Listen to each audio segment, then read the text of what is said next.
Ahsoka might be Disney Plus's biggest Star Wars disaster yet. And I'm saying this fully aware of how big of a disaster Obi-Wan was, and fully aware on how most people really did not like Andor. It just is so boring. This show really had nothing to offer. And there's a bigger reason that this is such a problem for Disney Plus at this point, is that there's so much hype around the character of Ahsoka because there's so much love for this character from the Clone Wars TV series that when you present something this bland, it really just kills all interest in the future of the franchise. I think we're beyond any point of repair, and I don't think that the future is looking good for this series. So here we are. It starts out with an opening crawl, which is not this image.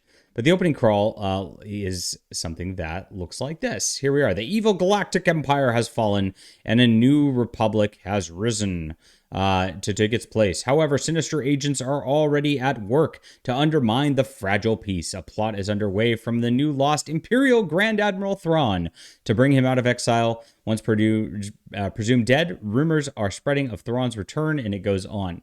So as you see, they already have a problem with this, in that, like, one, it's like got this like left-adjusted format, which it looks really weird on the screen immediately. It's in red, which is hard to read because that's why they did yellow to begin with. It makes sense.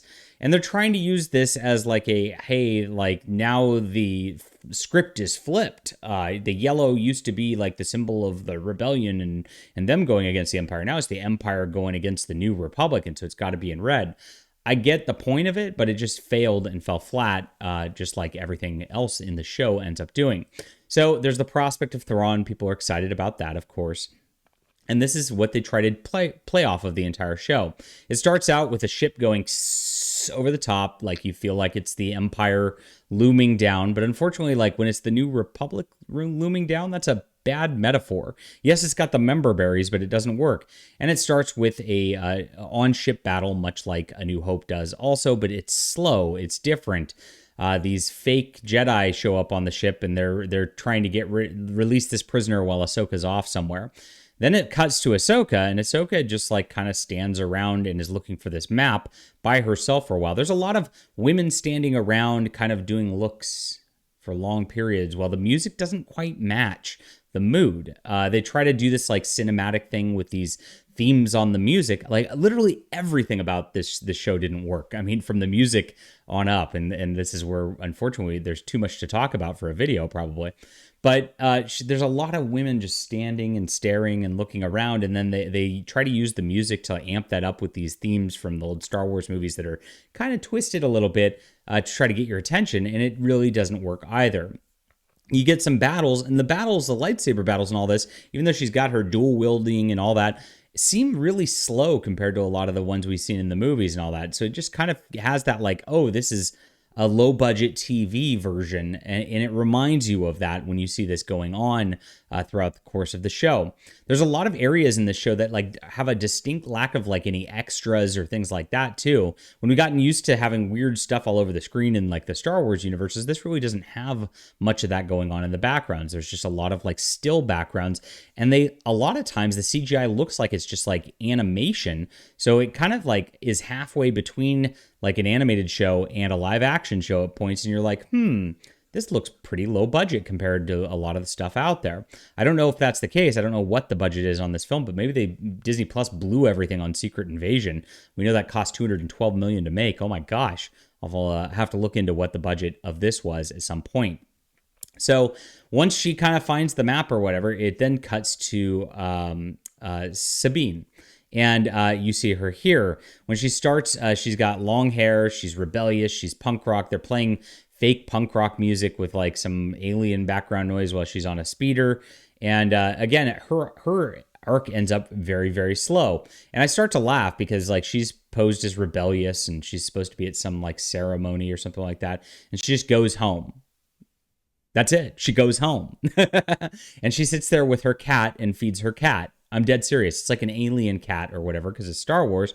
But she is a cat lady wine ant in this universe where it's 10 years after Rebels or whatnot, maybe a little longer. I don't know the exact. But she now has been turned into this like depressed wine ant And that's the theme of the story. So we not only get her, we also get Hera from Rebels. And of course, we have all these characters from Rebels. And you'll notice something distinct about this. Middle-aged wine ant woman, middle-aged wine ant woman, middle-aged wine ant woman. Now, there's already been a bunch of complaints about Star Wars because they're launching this video game, which is this beautiful open world universe, and it's a scoundrel type of person who is a middle-aged wine ant woman cat lady. So why are they doing this again? It looks like this is what they're trying to turn the Star Wars franchise into. There's already a review out there, not from Kotaku, but I don't have it up anymore. Dang it! It says "Say goodbye to Star Wars you knew." And that's exactly what they're trying to do. I guess they're trying to replace a Star Wars audience with middle-aged wine ants. Is that going to work here? Is this going to work the way that Disney Plus tried to turn the Marvel MCU into the She-Hulk thing? I don't see this working very well for Star Wars fans. And that's exactly what happens. It's just this show doesn't really have a bunch of political implications in it, like I'd expected beyond the future is female nonsense as usual, where a bunch of middle-aged 115-pound women are beating up soldiers and robots on a daily basis, which is a little tough to believe, but I guess they're Jedi, so you can get away with that to some extent. Of course, the villain has to be a white male. That's the way that we do things these days. So he is the only difference here. Here's an image of the cat from this whole situation. But not a ton happens during it. You can see kind of like the background. It looks very poorly animated back here. Like it's like not something real. Here's Sabine on her speeder bike. And it's just everything is very just slow and forced throughout this entire thing. You see the actors even talk in a very slow, monotone sort of way. It's like they were trying to recreate the prequel trilogies in the way that they made everybody talk like this. Anakin, I love you. If you remember how poorly that directed that was, it looks like Dave Filoni did very much the same thing as George Lucas did in those films to try to make these actors look bad. But maybe it's the dialogue that's hard to do, or maybe some of the acting that's hard to do. I don't know. So these Sith people have rescued a person out of whatever in order to try to find this map. Everybody's trying to find a map. It's a very simple plot. What's interesting is some of the shill mainstream reviewers said it was not a simple plot. It's something complicated. This was not complicated at all. Ahsoka's finding a map, and then the map didn't work. She has to have a key to translate the map in order to find out something about Admiral Thrawn's plans. And that's it. And somehow Ezra from Rebels is actually in this as well. So he's presumed dead, but he's missing, and he's maybe where the location of this whatever is. We don't know. I assume the women are going to rescue him from Thrawn, and that's going to be probably the plot of this, because, the flip the script, strong female lead again is what we're going to see out of this entire deal. But the women just stand around, and there's a lot of not things going on. And for 2 hours of having to sit through this premiere, which is 2 parts, really not a lot happened. We got introduced to these bad Sith people who are after the exact same thing. They want the map too. And of course, the white male dude has a young female apprentice who's even better than him, just like everything else. We get a couple points where they actually interact with each other and meet. There's a point where the wine ant Sabine gets stabbed through with a lightsaber. For some reason, she's just fine. And I don't understand how that really works either, because if you get that kind of wound into your guts, you're dead, typically in Star Wars immediately, except for now, because, the future's female, so she's going to be better than everybody else. There's a lot of her introspecting about how things didn't turn out the way she wants. And then, of course, she cuts her hair to signify that she's a strong female lead who don't need no man, and becomes kind of boyish in the way that she looks compared to how she looks at the beginning of this. Of course, they always try to work with this gender reversals all the time, and she's going to put back on her Mandalorian armor. Now, there's a plot point here where Ahsoka, I guess, trained her at some point in the past, and then she fell out of that because she was too rebellious, and she's trying to get back to this to become a Jedi herself. Yet Ahsoka's not really a Jedi, so I don't know how this all works. It's very confusing, and they don't actually explain things very well with all this. This all kind of happens off screen, and it's a bunch of ladies who's sitting around moping the entire 2 hours of this show. Now, it leads them to Corellia, so at least they're getting to real planets that we know in Star Wars now, instead of what they were doing with The Mandalorian, where it's Tatooine, but it's not.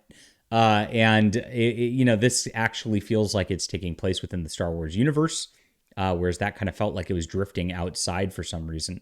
But you just get the same sort of sense that this really doesn't matter, because at the end of the day, this ends up with the rise of the Skywalker nonsense with the First Order. So what do they do here? It's that problem you always have with a side quilt. Now, I didn't mind Andor that much because it was like very much a political drama. And the political drama of that, I felt carried pretty well. It made me care about the character quite a bit, but there's really not a lot of reasons to care about the characters here. They're not giving you much other than like, oh, we have a past together. And don't you remember Rebels? You better have liked Rebels. Don't you remember Clone Wars? You better have liked Clone Wars. Beyond that, this actual 2 hours doesn't give you much. I actually watched it with somebody who'd never watched those before, and she was just confused and just not interested in this whatsoever. Said it was one of the most boring things she's watched in recent memory. So if you don't have those member berries, you don't really have much to go on here for the plot whatsoever. The acting's really bad. The effects are low budget. The music doesn't even match up very well. The scoring is like, it's off is the only way to describe it. So this is a train wreck for Disney Plus once more. And I think this is the worst one yet, because here's the deal. Like Mandalorian has some action. It's really simple to the point where it's too simple, and it's like kind of treats the audience like you're dumb, but at least it's some good popcorn. Book of Boba Fett, yeah, that was so bad, but it was a spin-off of Mandalorian, so it's really not its own thing. Obi-Wan, really didn't do well at all. But this, I think, has hyped so much because the Ahsoka character really had so much resting on her at this point, because there's been so many failures. This had to save things, that I really think that Disney and its Star Wars mantra is in for a big problem.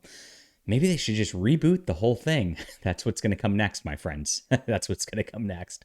All right, this was a disaster. Leave a comment down below with what you think about this. Hit that like and subscribe button. We'll be back soon.